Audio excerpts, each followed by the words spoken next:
Testing. Okay, good. So we're going to talk about female hair loss next. It is something that is an advanced topic. It's not rocket science, but it's something that I think it shouldn't be something, if you have a lot of medical issues and problems like that you're discovering in a woman, you should refer it out and have help. Because as you heard, with all these conditions that seem like, oh, this is just a simple case of hair loss, it isn't. So you have to really divide it into different categories. An unstable hair loss, you have to take that on history. Is something constantly shedding, and they're not going to be a good surgical candidate, versus stable hair loss. So that's one of the categories I sort of mentally divide to figure out which way to go, medical, surgical. And then and you really have to be a sleuth and figure this out. So that's going to be broken down into the basic things as a physician would do, which is going to be history, physical, chemistry profiles, and then biopsy is needed, as you heard from Dr. Rogers.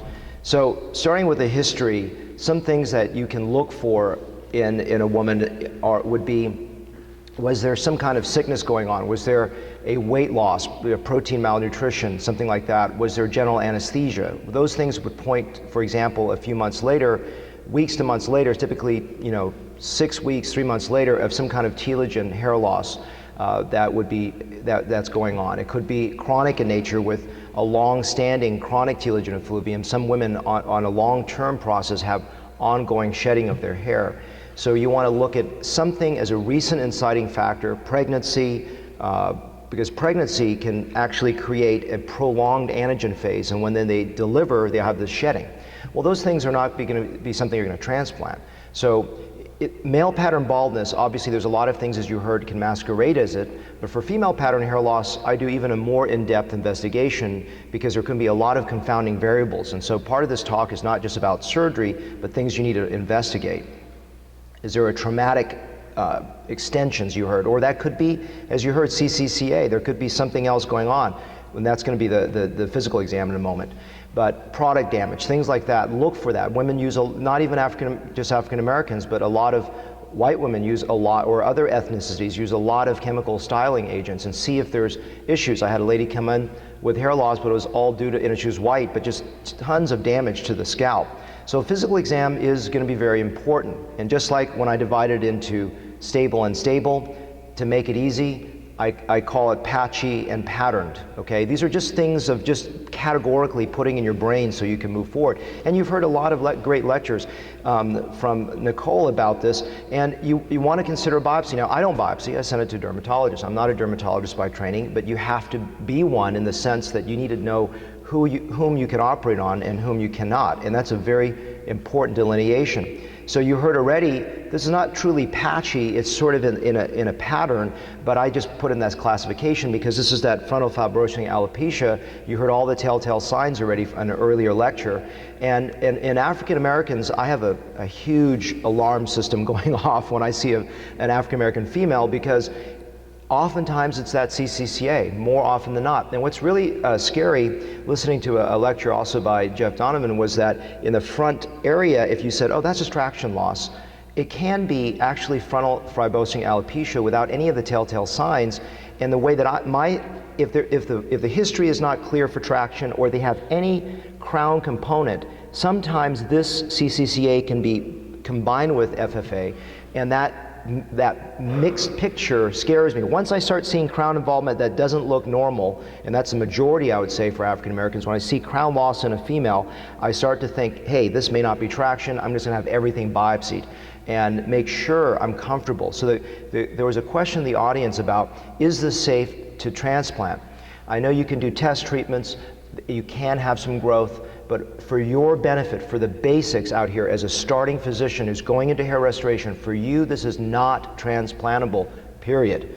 No exceptions. I would be very careful. Now, if you're advanced in this field and you know how to do some tests and understand how to regulate patient expectations, and there's not going to have good growth, and it may be lost a year or two after the transplant, sure, but that stuff is very advanced.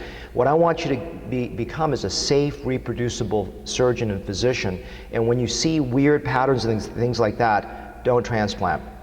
So if something looks off, and I love the dermatoscope, it's a great idea to look for those things, start getting well trained on it, but then always rely on the help of a colleague. I'm sending out to dermatologists all the time. Now, patterned hair losses can be sort of divided into certain categories, and when you recognize these patterns that occur in women, you can be more comfortable transplanting them. So this diffuse loss, that if it looks like that, it can be a transplantable condition if there's no dermatologic condition that's underlying. So this Ludwig classification, I think all of you are familiar with. And then more specifically, Elise Olson talks about this Christmas tree pattern, which all it is, and I think this is a very prevalent pattern if you look for it. If you comb from the center out, you'll see a Christmas tree with the apex in the back, and that can either spare the hairline or it can involve the hairline. And then a classic sort of male pattern loss where there's a frontal temporal recession. So those are patterns. So I look for, to help you out, to make this very easy, I'm looking for 3 basic patterns in women. I'm looking for a general diffuse loss, and it can involve the temples, can even involve the donor hair, in which case, transplantation is going to be very poor results. It can be a Christmas tree, or it can be this male pattern loss. And then other categories would be patchy losses or other conditions that are non-transplantable. So then the other thing that's so important for women it truly becomes an integral component to this is chemistry. So what are some chemistries that you can do? Well, obviously any electrolyte disturbances can cause it. You can do thyroid function tests and really look at hypothyroidism. There could be other underlying conditions that are causing this, especially if there's eyebrow thinning. A sedimentation rate, it could be, for example, lupus or other conditions that are inflammatory in nature, and that may lead you along a diagnostic pathway. Iron deficiency, if they have menometrorrhagia, if there's some kind of, especially young women, if they're saying they have heavier periods, that could be something that could be causing problems. Hormones, just hormonal imbalances, and 30% of women over 30 years of age have some degree of hair loss. So this is one of those things that is very common. We come to this course thinking we're going to learn about male pattern loss, but it's such a prevalent condition that you're going to have women come to you, and you need to know on the front end, before you dive into surgery, when you can do surgery and when you should not. And even if you're going to do surgery, I love to have women have gone through the chemical profile, so I feel more comfortable that there's nothing missing. Now, in reality, it's rare that I would say, oh, it's a really low thyroid or iron loss that's causing this, unless it's someone very young, or it just looks like this condition where I don't think surgery is going to be the issue. But most of the times I maximize their hormonal balance, such as with HRT, using, obviously I don't do that, OBGYN or endocrinologist would do that, or anti-aging doctor. And then I still say, in most cases this does not obviate or prevent me from doing surgery. It's just something that I think is important as an adjunctive measure or a preliminary measure to help maximize your results. So dividing it again into these unstable, stable, and patchy and pattern are just ways to simplify a very complicated picture to help you as a budding surgeon sort of classify these thought processes. There are a lot of different types of medical therapies, and you're going to hear that actually from Nicole later today. So if you can't attend her optional lectures, I don't feel I'm in a good position to talk about these things because I'll do a bad job.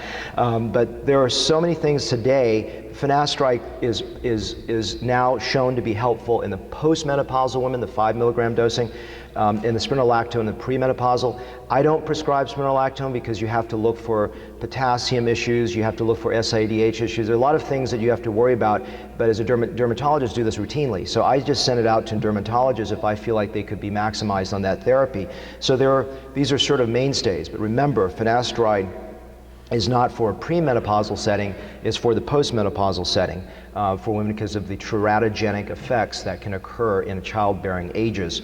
So the other thing that's really important is when you're looking at surgery, this is a patient of mine. I had significant effluvium, this is fortunately a few years ago, in both the front and the back. So when you're dealing with women, I tell all my female patients afterwards, you can shed a lot, you may even wear a wig. Now that's really rare, I see that. But those are things that with women you have to pre-counsel them. I put almost every woman on at least 6 weeks, if not a few months, depending on the situation, with some kind of stabilizing effect like minoxidil, 5% once a day, just so that I can minimize a shock. I don't do it if they're going to tell me I'm going to be in a wedding in 3 months. And I tell them, all of them are you going to shed? Now, I believe almost every woman sheds to a certain extent, maybe a little bit, maybe a lot. Most of them don't shed a lot, but I always prepare them for the worst, because I always say the difference between an education and an excuse. An education I tell you before I do it, and excuses afterwards. I love education, I hate excuses. So you sometimes want to pull your hair out because they're pulling their hair out, so to speak, from this. So shock loss is so important. I condition them beforehand with minoxidil, and if they can be on laser therapy, great. And education is so important. The other thing, as I mentioned here, is part of that education is to really be global in a way of describing it, so that you can minimize the shock loss beforehand, and then during the procedure you can minimize shock loss. I use a lower epinephrine load. Some people don't use epinephrine at all in the recipient bed, because that area has a higher predilection to shock, because some of the thought processes that epinephrine can actually decrease the blood flow to the hair and cause a shock loss. Being very aggressive with towel clamping, dense packing it, putting a ton of tumescence in, the more trauma you engage with the frontal area for a female scalp, the more risk there is. I mean, you got to be very careful with a guy with a lot of miniaturized hairs. The same thing could happen with him. But with a woman, my radar goes even higher to be even more careful. And afterwards, things that can minimize it. Sorry, let me go back one here. Just skipped ahead here. Our minoxidil laser, and then I tell every woman that they may need powder, and I actually tell a lot of my men patients you may need some powder, because an education and excuse are the same thing, just it's told either before or after a procedure. So expectations are so important to counsel patients, and a large part of this course is about practical things. I'm a pragmatist, okay? I do not like theory, because I want you to be safe physicians out there, and that's the goal. So indications for this, you've heard some of those ideas of just hair loss, but there's also hairline lowering, and there's both surgical hairline lowering. You're going to hear from Mario this afternoon on an optional lecture about a surgical hairline technique, and also transplantable conditions. So this is on top a transplant for female pattern hair loss, and the bottom one is a transplant for just a high hairline. So remember the same principles of SDA are for women, except slightly different, because women typically don't have crown baldness all the way down, so they could have a wider area of safety to harvest. Some of the thought processes is that you may want to harvest a little higher, because some may want to tie their hair up, and they could have a little bit of a visibility at the incision line. But the donor area is so important to check, because sometimes their caliber is just as poor. What's interesting is the miniaturization process that does not affect men as much in the donor sometimes extends all the way to the donor area for women. And if you got a woman with really fine caliber hair, and you've got really very diffuse loss, they're not going to be a good surgery candidate, even if you control and limit and design it in a certain way. We'll talk about those design elements in a moment.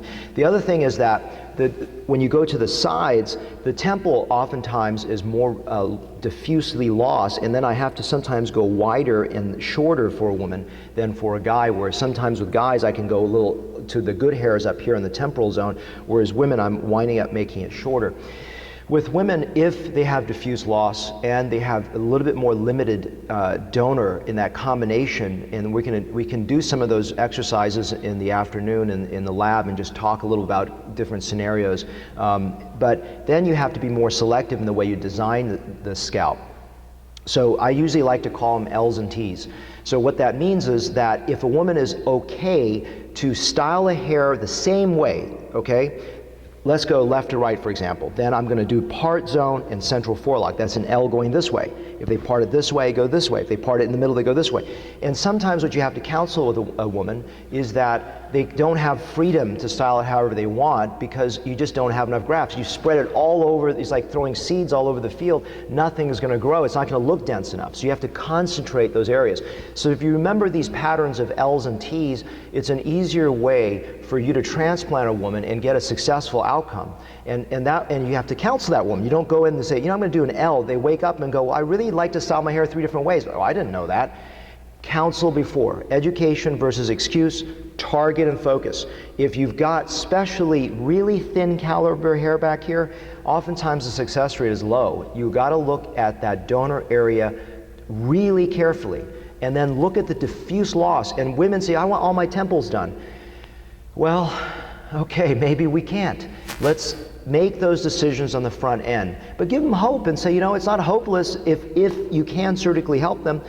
Fix an area that they can get a good result with, and then skip other areas, or maybe get a second transplant, or maybe use some camouflage, or maybe use some scalp micropigmentation, in other words, tattooing. There can be adjunctive measures. Another thing is women can lose a little bit of crown, oftentimes not extensive. I've done a few more extensive female crowns, but if you're looking, again, just to repeat myself 1,000 times, if it's an African American, you're seeing some crown involvement, my first gut, even if I don't see pathologic conditions, is this could be CCCA, but I call this a dumbbell design because there's a front side and it sort of extends back like the Christmas tree, and there's this little back side that you look for in some women.